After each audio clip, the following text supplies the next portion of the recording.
For those of you whom I've not met, my name is Lisa Fain. I'm the CEO of Center for Mentoring Excellence. I guess that's true for those of you who I have met as well. I'm still Lisa Fain, CEO of Center for Mentoring Excellence. Very excited for, I think we're in episode 11 of our thought leader conversations. I want to introduce to you our thought leader for this month on a really important topic of social connection. And so that's Janice Molloy. She is an associate professor of organizational behavior and human resources management at the University of Michigan-Dearborn College of Business. She's a human resources management expert with extensive real-world experience from over a decade in industry and consulting. She holds a doctorate in management and human resources from the Ohio State University and an MBA from the University of Rochester. Her research has been published in top journals like the Academy of Management Review and the Journal of Applied Psychology, and it explores optimal ways for organizations to manage people. I first met Dr. Molloy myself at a conference in October, the Mentoring Institute in Albuquerque, New Mexico, and was incredibly struck by all the takeaways that I've been rolling around in my head since. So I've been eagerly anticipating this. Janice Molloy, welcome. We're so excited to have you today. Thank you. Thank you so much, Lisa.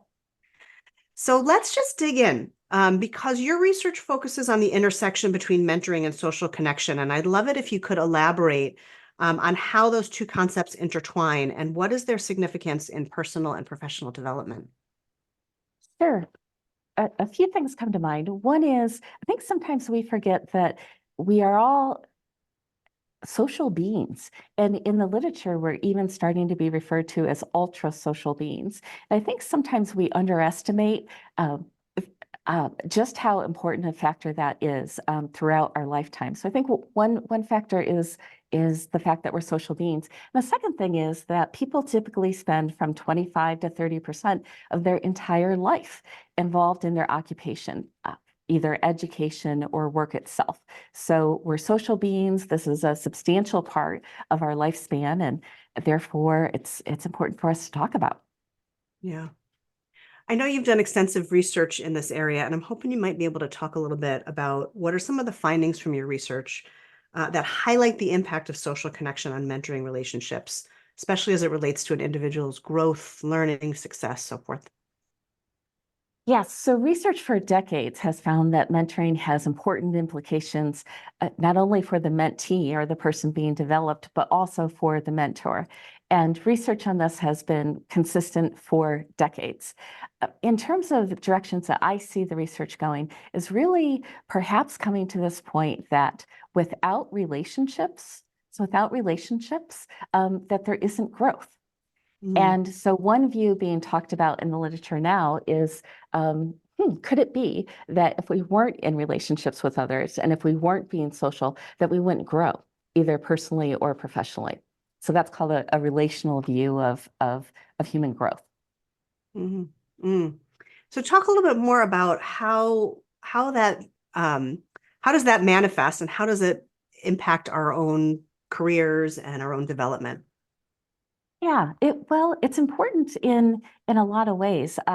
So as humans, we all have needs to have a sense of belonging, a sense that we belong, a sense that we matter, a sense that we're noticed, a sense that we're known, and also that we want to let others know ourselves. So it's fundamental to our very health and to our well-being. It has some pretty profound health impacts that I think people can often overlook. Yeah. So I'm so interested in this I had before I heard you speak, I had an incorrect hypothesis.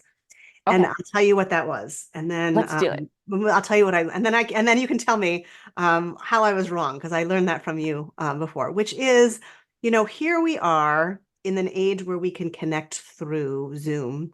We can connect through text, we can connect through direct messaging, we can connect through the almost obsolete telephone call, and then sometimes in person. So I sort of had this hypothesis that this connectedness would mean that we feel a lot less isolated, like there's an ability for us really to connect. And what I learned from you is that that's actually quite the opposite is true, that we have an epidemic of loneliness in this country and probably this world. And I'm hoping you can talk a little bit about that, what that means, and why I was so off. Oh, well, Yeah. I was off too before I started researching this as well. And I think some of this is, that we don't ask the goldfish how the water is, right? That the Mm, goldfish, that we're just involved in this, that we think there's lots of connection and we think there's lots of meaningful connection. Because it's important that we differentiate between not just connection, but connection that's meaningful and that we find to be nurturing and carrying us forward. So, there actually is an epidemic of loneliness that was declared by the U.S. Surgeon General in May of 2023. And if you go to the Centers for Disease Control website, they have some amazing resources and some amazing information about this epidemic of loneliness. There actually is an epidemic of loneliness not only in the United States, but around the world. The World Health Organization defined a lack of meaningful connection as a primary focus for the World Health Organization a few years ago. So the United States was actually a little slow in terms of defining one. mm. What does it mean? I mean, what does it mean to have an epidemic of loneliness? Yeah, what does it mean to have an epidemic of loneliness? It means that that people are feeling disconnected, and so in their self-construal or how they're envisioning themselves, how they're framing themselves, if someone is lonely, they are conceptualizing themselves just as alone. That they aren't connected, that there aren't people who care about them, that there aren't people who they can rely on. So, really important thing when we're measuring and assessing this is whether someone thinks, I have people that will come through for me. If I needed someone to mind my cat or, pick me up at the airport and I really needed it, is there someone who would do that for me? And if people feel like that there are people that will help them, then they tend to be less lonely. How is it though? Like, I mean, I guess my new hypothesis is that maybe because you can have these means of connection where it is really kind of one way, right? Maybe there's not the same sort of mutuality and engagement or the depth of engagement in some of this technology. Is that what contributes to the loneliness? I mean, why is it that with all of these different ways of connecting with one another, we still have the sense of isolation and loneliness? Yeah, it's very interesting. There's some really interesting research from MIT, from Shelley Turk, and she's done research on electronic devices. And she started this about 5 years ago. But she has a fascinating book called Alone Together. Mm, Alone Together. And so she was looking at how even now when we're together, we're actually very often separate. So if we're all eating dinner and we're all on our devices, we are together, but we're alone. So this whole idea of alone together and together alone, devices have really played an important factor in this epidemic developing. yeah. I think I remember from when I heard you talk, you connecting this to the work of Robert Putnam Yes. and Bowling Alone. For those who aren't familiar with that, can you talk a little bit about how that work on social capital relates to what we're talking about here? Yes, Robert Putnam was a sociologist, and there actually is a new documentary that is out about his work. But he studied social capital, and he has been a real advocate for belonging. Part of what he has studied is community involvement, and there are kind of stunning and shocking statistics about how much less involved in their communities we all are than we used to be. So if we look at things like PTA membership, regular attendance at a fitness class, um, clubs, card clubs, bowling leagues, church attendance, all kinds of factors. What you find when you look across all of these social institutions is there's less and less participation in that.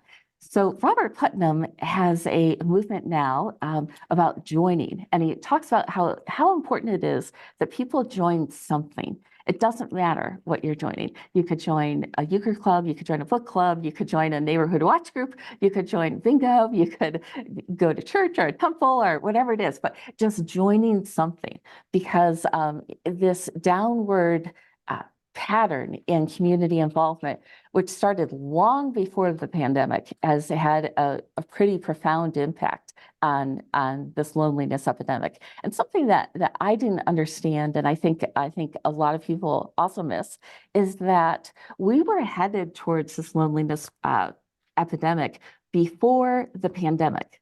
So well before COVID, these processes were underway. And if you look in the literature around 2018 and 2019, some of these ideas started to be talked about and their implications for loneliness. So we have the devices, the use of our devices that are making us be together, but alone together, our decreased community involvement, and then throw a pandemic on top. And it's really not a wonder that we have an epidemic of loneliness.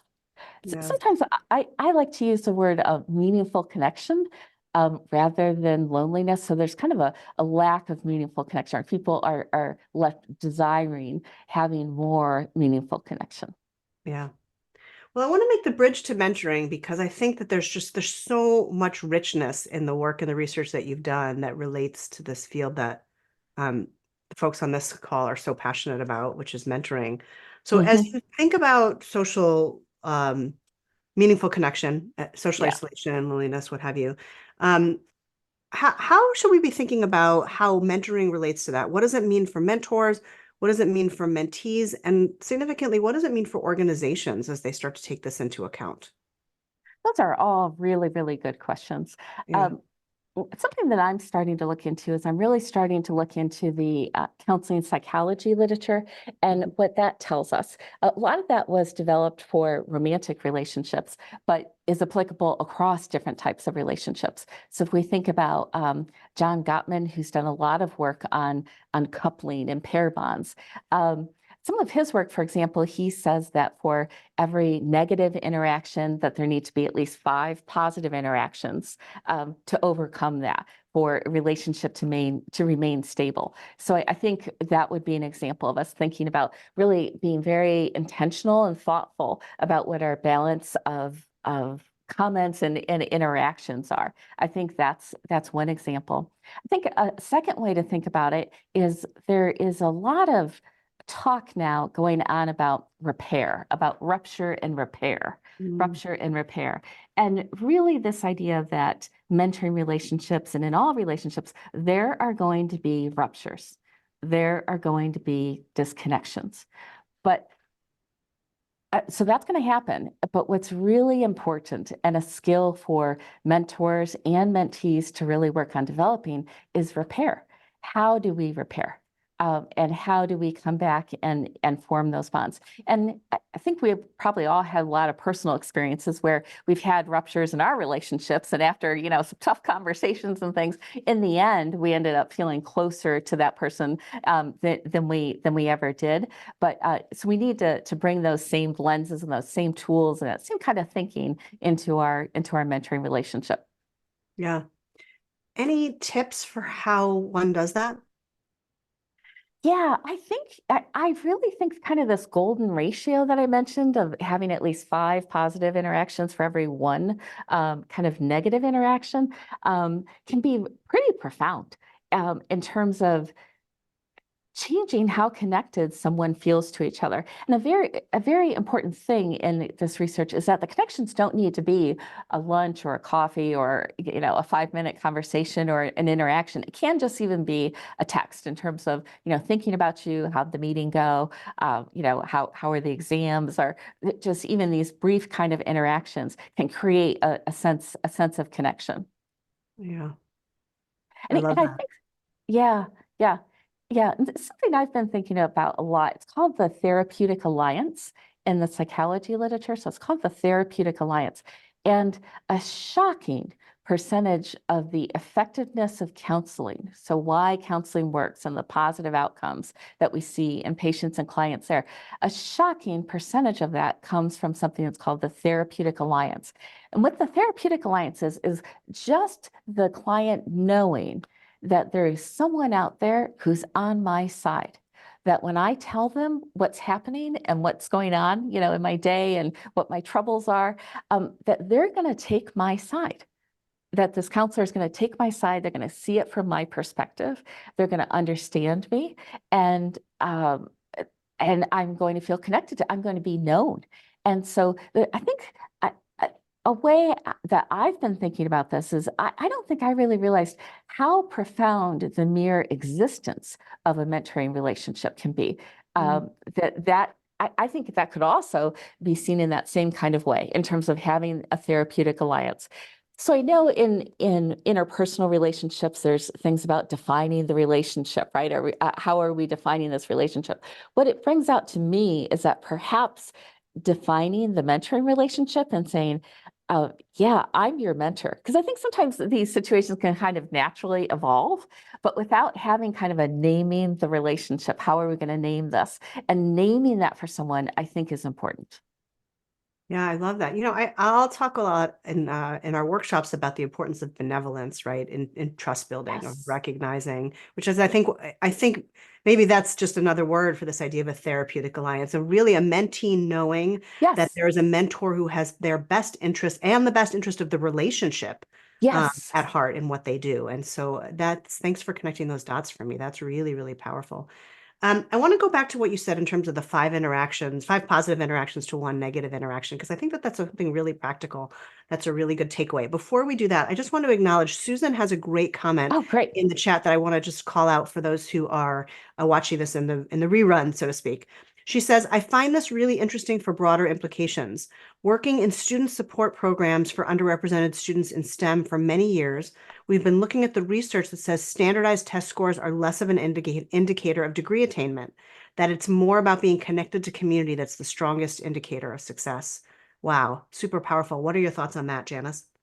Yeah, I think that's such an important point that Susan is bringing up. And it brings to mind for me something. I used to work in management consulting before I came back to academia. And the company Gallup, they were doing employee surveys. And the main measure in their employee survey was, do you have a friend at work? Like, is there someone who you see as a friend? And I remember I and so many other people, we all laughed. We're like, that's ridiculous. That they're trying to measure this about whether or not you have a friend at work. But looking back, I think they were decades ahead of the rest of us in terms of identifying the importance of a friend.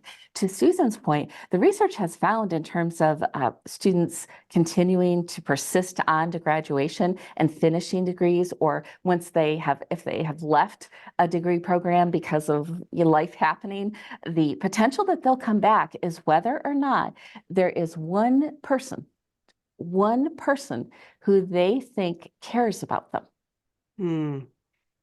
And if their vision is, and it could be anyone, it could be anyone who in any type of role that could have that sort of influence. And in fact, I saw a couple studies about this, and it was interesting to me. And I wanted to kind of make this aware to like all receptionists in the world. Like I feel like it would help them to know how important their job is, because there was someone who was talking about how they felt some shame with coming back to school, that they had left and they kind of ghosted everyone, but they knew that this receptionist would be really happy that they were back and wouldn't judge them and would be cheering for them and would be on their side and would be happy to see them. And it's an example how it can be just one person, that just this one person is on my side, or just this one Yeah. person. Yeah, and it gets back to that, how important that therapeutic alliance is. So whereas before I've been kind of, I'm very much into thinking about constellations of mentors. So I don't really think that much about one-to-one dyadic kind of mentoring conversations. So because of thinking more about those constellations, I'm not as big on, and I really haven't emphasized defining the relationship in terms of saying that I want to be your mentor, or I see you have tremendous potential and I want to help champion your career. But looking back, I really see how important that is, because it can have those long lingering footprints and implications long after interactions. Yeah, as long as there's an understanding of what that means, right? Like the label is Yes, so important, but also the understanding of what is it that I mean? What is it that our expectation of our relationship is, and what does that dynamic look like? So we can have that alliance and we can understand that we're both in it for the sake of the relationship and the sake of each other's success. It's so, so important. yes, I love this idea of just one person, just, yes, what a difference people can make. yes, Um, yes. let's go back for a second to this 5-to-1 ratio because Mhm. I'm chewing on it. And we often talk about the importance of feedback in mentoring relationships. And I'm wondering how that would relate to the 5-to-1, right? There's this idea of positive feedback, of course, being important, critical feedback also being not, I'll joke a lot, Janice, with folks about, when somebody says, "Can I give you some feedback?" You feel like you either need Oh, a glass of wine or to prepare for a sucker punch, right? right. But the fact that even that kind of feedback can be positive, but um, wondering how do you balance the need for feedback, candor, um, uh, directness in a mentoring conversation with this need for the 5 positive and 1-to-1 negative. That is such an important question, very important.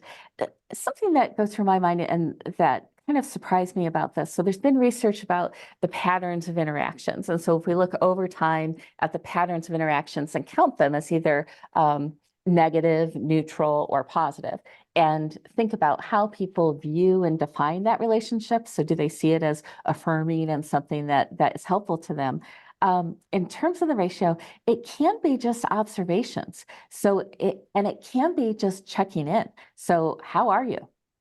Mm, I was surprised by how small some of these interactions could be because when I read that, I was like, oh, okay. So I'm kind of thinking, oh, okay, it's coffee, it's a long conversation, but just how I've heard it defined is someone knowing that they're in your orbit, right? That you're mm, in the same orbit, that they're in the same world. And so even just this, you're part of my world. How are you? How are things going? That can even count as some of those important interactions. So it's having that this person exists to me outside of this conversation where this tough situation or these tough uh, outcomes and tough changes mhm. need to be discussed. Yeah, I love that. Yeah. Um, any thoughts about how an organization can cultivate a culture of mentorship that prioritizes this idea of belonging and connection and inclusivity? Yes, a few thoughts on that. I think sometimes we could do a better job with um, reinforcing mentors and reinforcing to them how important their role is and just how important what they're doing is. I mean, it can take a lot to, yeah, a lot emotionally, a lot cognitively, a lot of time, all the things in terms of mentoring. So I think really showing some form of appreciation for that is important. And I think part of the way an organization could communicate that to people involved in a mentoring program is to begin to highlight the importance of things like this one person, that you could be this one connection, and making them aware of the loneliness epidemic and this lack of meaningful connection. I think Mm, especially so often mentoring programs have to do with recent graduates or people transitioning into the workplace. And something that has surprised me is the um, really profound mental health challenges that so many of those individuals are facing. So I think giving mentors, kind of sensitizing them to some of those things. I know I read I was reading some research and there's a national study. It's called the Healthy Minds Study, the Healthy Mind Study. And the Healthy Mind Study is done at colleges across the United States. And you can look at national norms, and then you can also compare your college to see how people are doing. And I can remember reading there that it said that about almost 40% of young adults who were attending college had thought of ending their life in the past year. wow. And And I went and I thought about that and I was like, wow. So if I'm looking, if I'm looking at 100 students in a class, there are 40 people here who in the last year have thought about ending their life. And so I thought, oh, okay, well, this must be something that we have here. I'm sure it's different in other places. But then when I went and I checked out the national norms, um, there's small differences and things, but it's that healthy mind study and looking at the suicidal ideation kinds of rates, depression, anxiety. I think that can be huge. I think something else that organizations can do to really, I think, help mentors be ready to meet students where they are. I don't know if you've noticed this. Have you noticed this with many people having difficulty having phone conversations? Yeah. Oh yeah. Because Yeah. it's like you've cut off one of their senses, Mm-hmm. right? Mm-hmm. Yeah. What are you Mm-hmm. finding there, Janice? Well, so something that we're finding even with our students is they avoid having phone conversations like you went. It gives them a tremendous amount of anxiety. And some of the things that I guess I think about there is as advising to students to use artificial intelligence. Because I think artificial intelligence, we're talking about how, mentoring is important. There's a lot of benefits and there's a lot of wonderful things that come with it, but it is a load. It is work for the mentor. Mhm. And I think something mentees can be kind of sensitive to is, are there things that I could use AI for instead of asking my mentor? So instead of asking my mentor, when I call this place, what should I say? Or how's that going to go? I think if mentees thought about, are there some situations that I can use AI to ask questions like, I'm having a phone call with my professional association about certification and a mistake in my exam scores or whatever. How can I address that? I've been amazed, and I do this sometimes just for kicks. It is amazing the kinds of responses that AI will come up with. So I think, and I've seen young adults find that to be very comforting to use AI to kind of just help them get started a little bit. Yeah. Yeah. Yeah, It's so interesting that you asked that question. I mean, I do think there's a huge generational divide on that. I've had this experience with working with, I'm solidly an older Gen X, me and too. working with Gen Z, to say, hey, can we just have a phone call? It's like, what did I do wrong? No, Yes, I just need to talk. But yes, I do love this idea of, instead of asking the question of AI that you're going to ask your mentor, have AI help you think through how you yes. how to ask the mentor, and have you, so you can develop more a script or role play a little bit. I think that's really powerful, Janice. Great. Yeah, yeah. I Yeah. think kind of offloading some of that work Yeah. to AI can be useful. But there's also things I think we need to be careful about with AI as well when we think about mentoring. Yeah. Like. Well, I guess if we think about e-coaching and chatbots, like I'm seeing an increasing number of organizations develop chatbots either in education systems or in employment types of situations for new employees to provide mentoring. So I think in some ways that can be very helpful, but I think there's some limitations that we need to keep in mind. So three come to mind. So one is that AI isn't aware of context. Right. Hmm. So AI is not aware of context. And if we think of some of the tricky or sticky questions that a mentee has asked us before, I think we could all think, the context was so important in terms of deciding how I suggested that they navigate the situation. And AI isn't aware of context. And Hmm. very often, a mentee isn't aware of context because they're new to an organization. They're not aware of history or how other individuals are seeing the situation. So I think being mindful that the AI doesn't have context, but AI, as it develops, it also doesn't have the best interests of the mentee in mind. Hmm. So in a traditional face-to-face mentoring relationship, there's these two maxims that, the mentor is always doing things towards the mentee's well-being and what's best for them. And also this idea that they're not doing harm, that there's no harm that's being done. They're not doing harm to the mentee and they're not doing harm to themselves. So with AI, we really don't have that. So, I think we just need to keep an eye on some of these ethical dilemmas as they evolve. Yeah. The other piece is the CQ piece that's missing in EI that I know you talk about a lot about the importance of emotional intelligence, right? In this idea of social connection. And that's certainly missing from a chat box. You can't read the body language. You can't read the tone. You can't elicit the same fears or ask those same probing questions. How does that play in your estimation? I think that's incredibly important. And I think it plays a role in boundaries.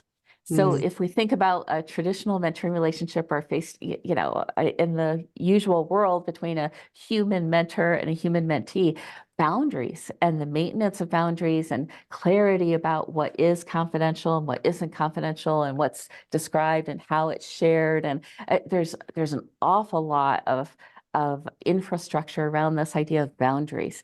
And in AI, AI doesn't have boundaries. AI works towards, if you think about what it is ultimately working towards, it is working towards democratization of knowledge, right? Democratization of thinking, democratization of knowledge. And in mentoring situations, I mean, there's situations where that works well, but there's also there's situations where we don't want to be disclosing information. So a lot to be careful of on this AI front. A yeah. lot to explore, but a lot to also be careful of. I like your comment that you can use it as a kind of a to help with the blank cursor, to help with this Yes, idea of, how can you ask a mentor of something? But mentoring isn't just about knowledge transfer. AI is about right. transferring of knowledge, and mentoring really is about something deeper than that. I'd love to go deeper on that, but I also Sure. want to acknowledge Patricia has a great question in the Oh, chat good. that I'd like to read out as well. She says, thoughts, or she asks, thoughts on how we can develop more nuanced and culturally sensitive mentorship relationships so we can be most effective, we can be more effective across diverse cultures and groups. Thoughts on how we can develop more nuanced and culturally sensitive mentoring relationships to be more effective across diverse cultures and groups. Thoughts on that, Janice? Yes, I think it's a great question that Patricia has there. And I'm kind of chuckling to myself because just yesterday I was reading this article. It's in the Annual Review of Psychology, which is a very highly esteemed um, uh, outlet. And they have an article and it's called something like Stop Trying to Change Women. Okay.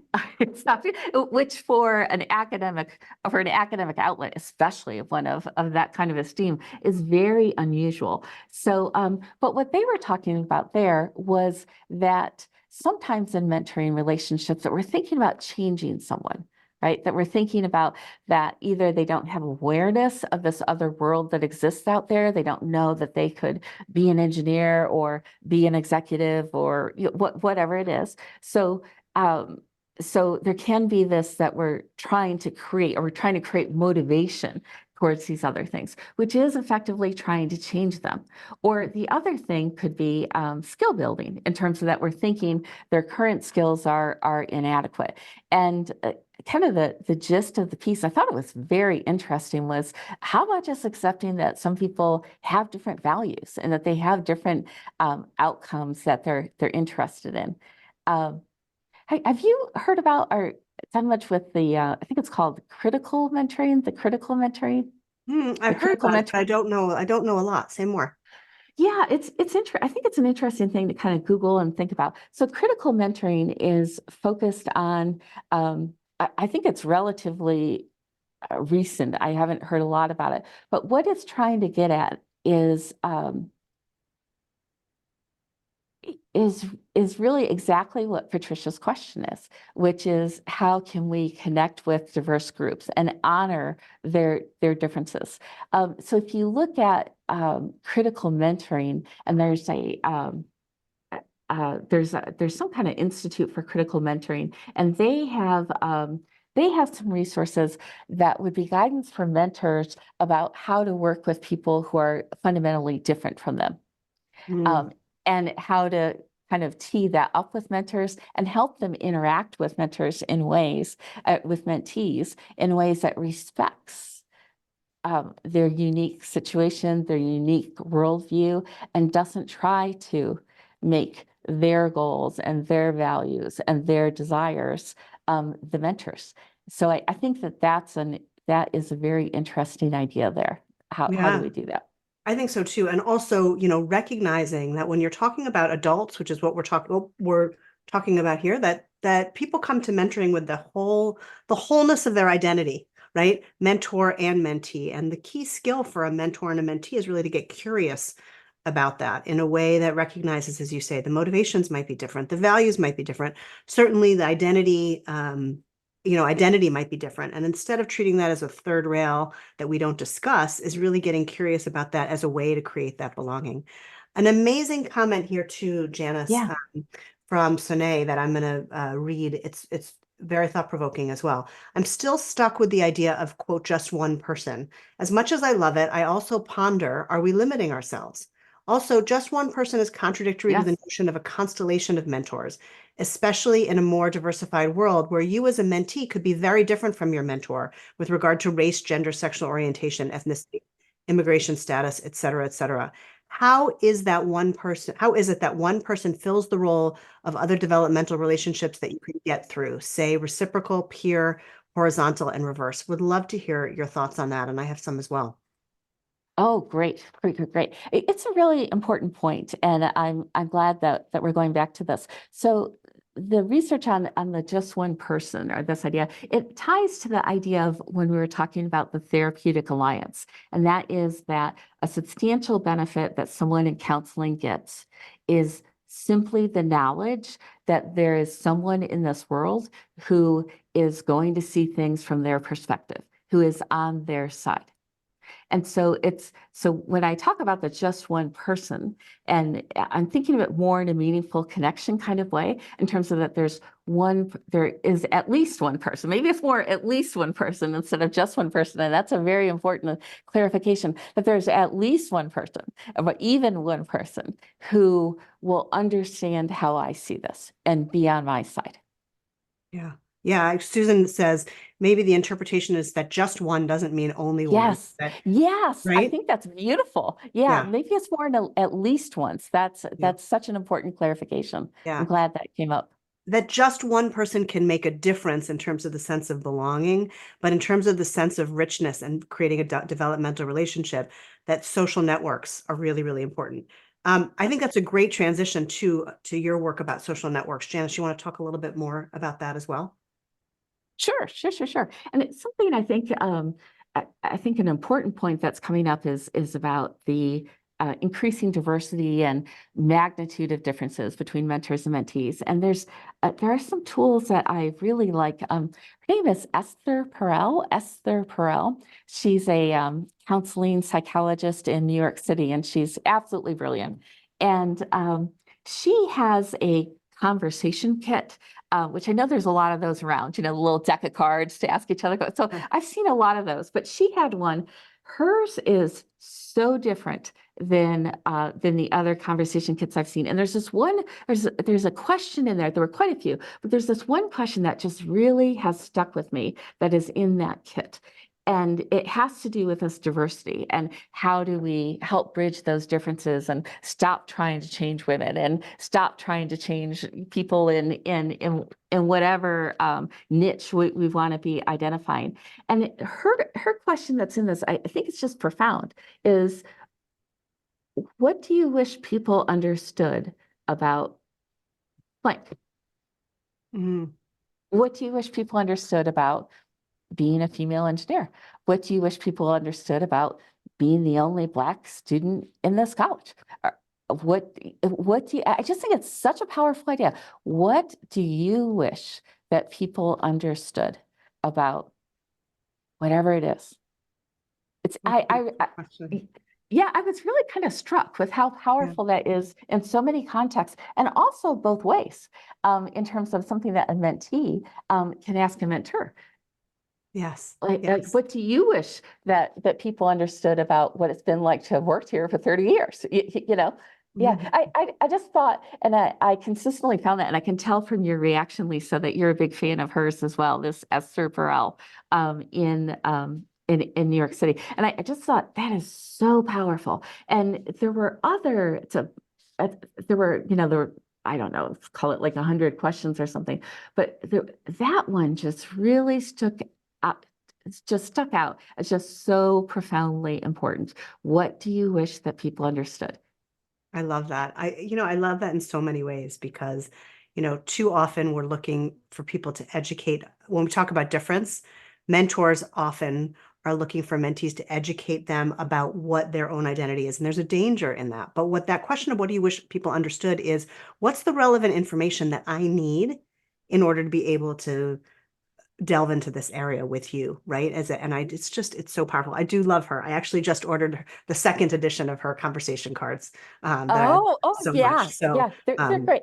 And I think, and to your question, Lisa, I think even saying, what do you wish people understood about you, like without even defining this specific thing, because I think you might get some surprising answers in terms of the range of things that people brought up. I remember I was working with a student. I asked them, what do you wish that people understood about me, or about you?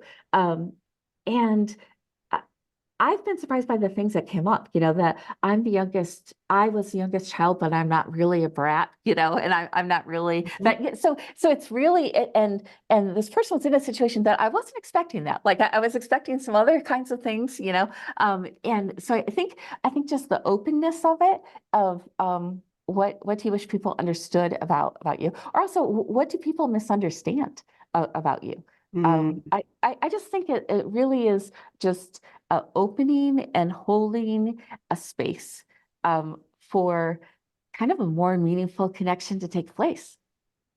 yeah, two super powerful questions. Super powerful questions. I love that. I love that. Well, I want to make sure we have time for Q&A and comments, and I'm so grateful for those who have shared in the chat Yes. as well.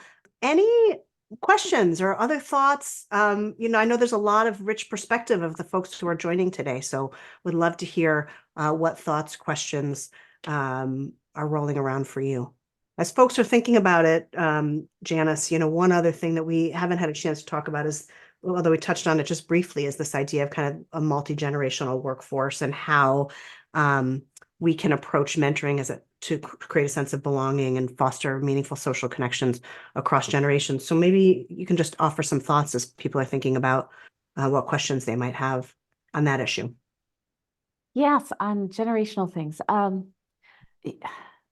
Boy, that just is a vexing question Yeah. that has really I know vexed practitioners and academics and everything along the way. I guess what I'm really reading and thinking about is that people think there's extremely profound differences across a wide range of workplace or job dimensions, that there are differences, but there's actually only two areas where there is substantial differences in generations, and one of them is feedback. Mm, Like the interest in feedback, I think is very interesting in terms of having an interest in feedback and wanting feedback. And the second is in terms of meaning, wanting meaning, that work is meaningful. And this has been something that has been coming up in different studies.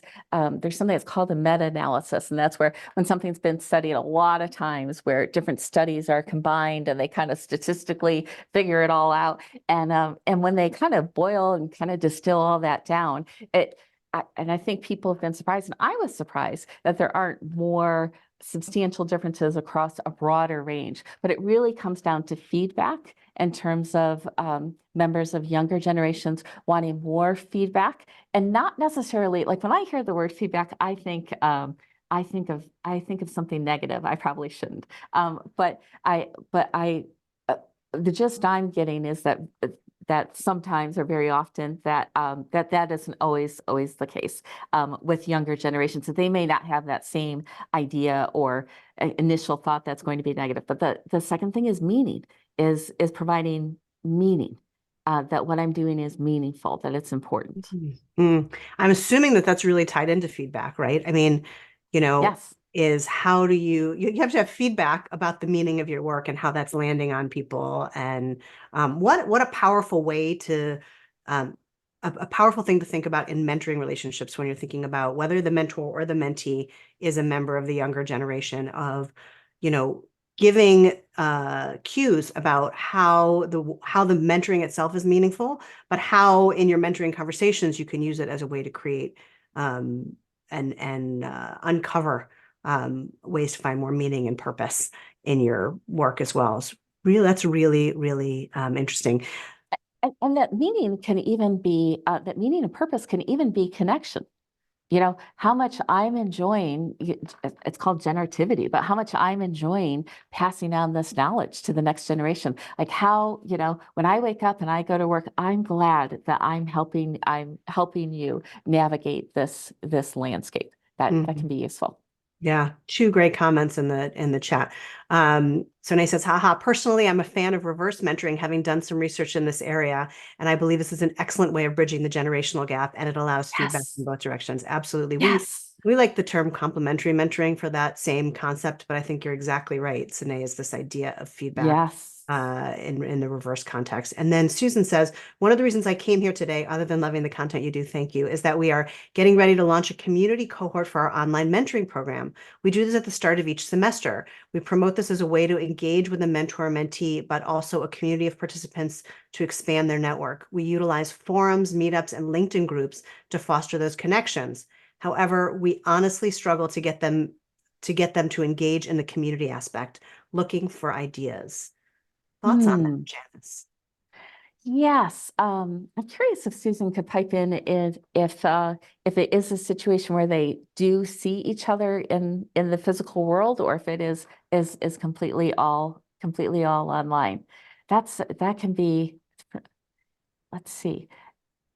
Yeah, So there's forums, meetups, and LinkedIn groups. So maybe there's a hybrid, uh, almost completely online, she says. Oh, okay, almost completely a lot online. I wonder about so it really would be kind of encouraging people to kind of slip into their into each other's DMs, or kind of be reaching out to people outside of this situation. So maybe one way to talk about would be, that we're having these meetings or you see these specific posts, and one view would be that that's the community and that's the program. It's actually not the program. It's kind of like an iceberg, like these programs and our LinkedIn posts and the once a month thing that we have. That's kind of the tip of the iceberg. And there's this whole community of support and people coming from a shared mindset that you can tap into at all, at other times, other than when we're doing these formal programs.